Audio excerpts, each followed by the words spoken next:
Bien, chers collègues, Monsieur le Président, avec cet article 2, finalement, vous continuez un peu le même travail qui a été celui d'hier sur l'article 1, où, si j'ai bien compris, il y aura plus de droits en supprimant des droits, plus de protection en supprimant la protection de la loi, etc.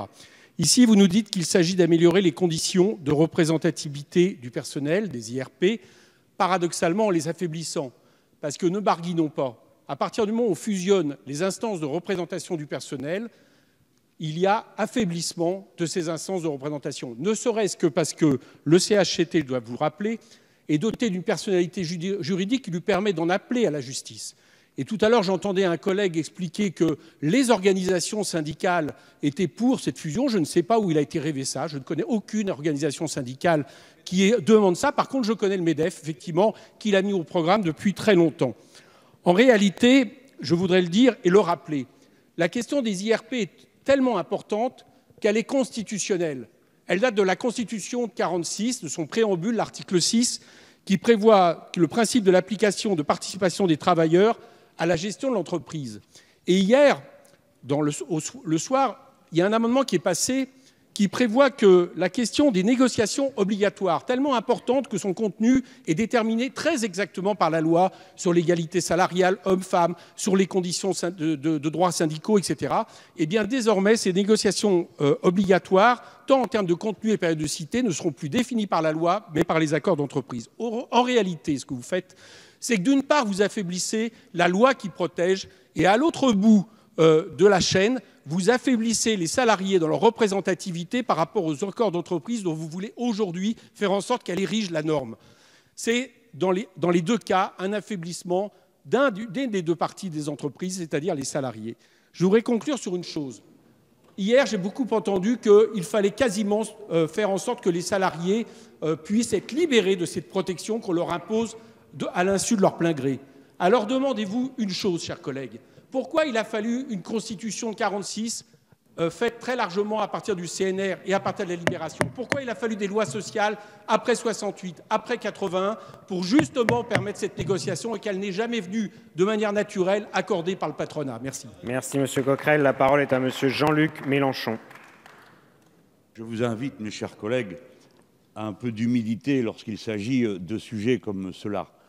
Pourquoi y a-t-il tant d'instances représentatives du personnel, puisqu'il y en a trop selon vous? Par fantaisie, par désinvolture, par facétie, on aurait créé ces comités pour s'en distraire? Non, ce sont les circonstances, les luttes, les rapports de force qui ont conduit au fil d'une longue histoire à la création de tels organes. Qui êtes-vous pour déclarer tout d'un coup qu'ils sont trop nombreux? La création des comités d'hygiène et sécurité, ça remonte à 1929. Les premières applications à la guerre, leur constitutionnalisation en 1946.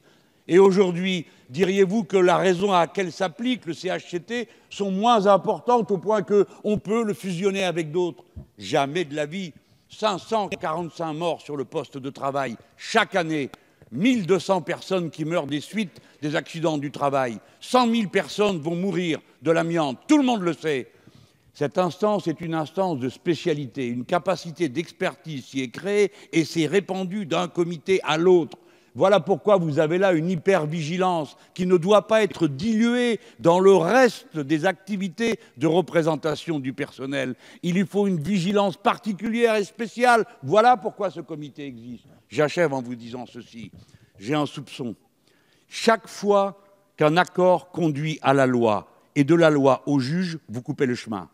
Hier, vous avez supprimé le fait que le juge puisse se saisir d'un accord d'entreprise pour décréter qu'il n'est pas conforme à la loi. Puis vous avez inventé le référendum d'entreprise qui permet de contourner les syndicats. Puis vous avez inventé que l'accord d'entreprise pourrait être délégué jusqu'au niveau de l'établissement.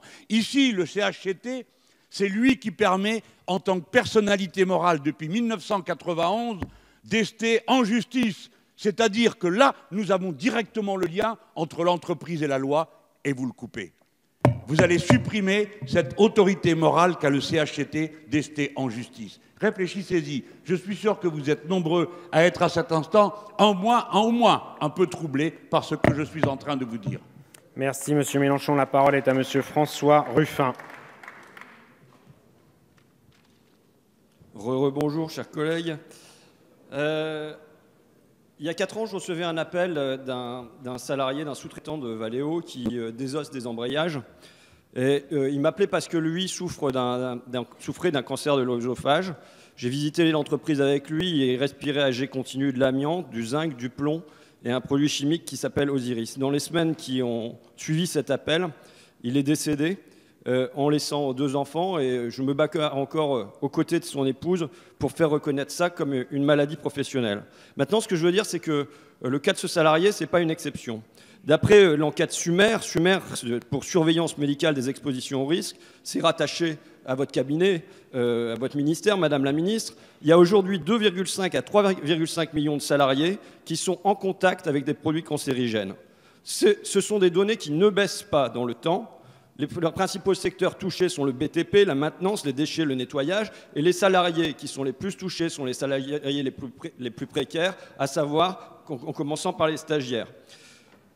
Ce combat pour ce salarié, je le mène aux côtés d'une sociologue qui s'appelle Anité Bomoni, qui est chercheuse au CNRS et qui était la compagne de Henri Pézra. Henri Pézra, c'est le lanceur d'alerte grâce à qui l'amiante est devenue une affaire. Sinon, les industriels auraient encore trouvé le moyen de le maintenir comme un produit normal.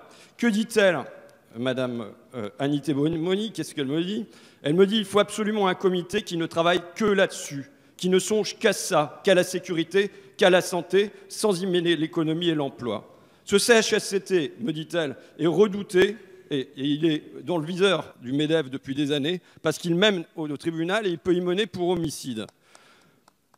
Aujourd'hui, vous avez un texte à modifier, ce sont juste des mots. On y lit fusion, simplification. Il faut voir que derrière ces mots que vous allez changer, ça va se traduire par des salariés qui vont être moins protégés et à l'arrivée, éventuellement, par des décès. Voilà quelle est votre responsabilité aujourd'hui, chers collègues. Dernier orateur inscrit, M. Alexis Corbière. Oui, mes chers collègues, Madame la Ministre, Monsieur le rapporteur, une fois de plus, le débat est délicat car vous dites des choses et quand nous lisons concrètement ce que vous proposez, il s'agit de l'inverse.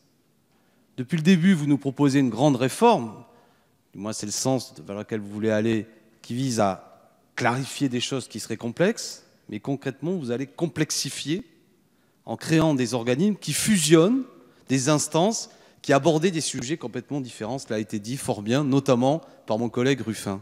Croyez-vous qu'on va clarifier les relations sociales au sein d'une entreprise si c'est au sein de la même instance, demain, que l'on discutera des conditions d'hygiène et de travail des salariés, des stratégies de l'entreprise et toute une série d'autres sujets? Ne croyez-vous pas qu'en faisant cela, désormais, ce sera le règne de la confusion, avec des ordres du jour pléthoriques, où il n'y aura pas nécessairement des spécialistes qui seront là pour discuter de sujets concrets qui concernent les salariés? Vous n'avez cessé de nous parler d'au plus près du terrain.